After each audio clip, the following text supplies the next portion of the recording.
kwamba katika maisha tunapopanda mbegu hukua katika ukimya, lakini mti ule ulioota kutokana na ile mbegu unapoanguka huanguka na kishindo ama kelele kubwa. Hivyo ndivyo ilivyo nguvu ya uharibifu. Uharibifu ama anguko linapokuja huja na kelele, lakini uundaji au utengenezaji wa jambo lolote lile huhitaji ukimya. Hivyo ndivyo ilivyo nguvu ya ukimya.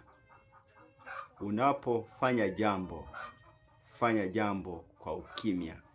Ukimya una nguvu kubwa katika ukuaji.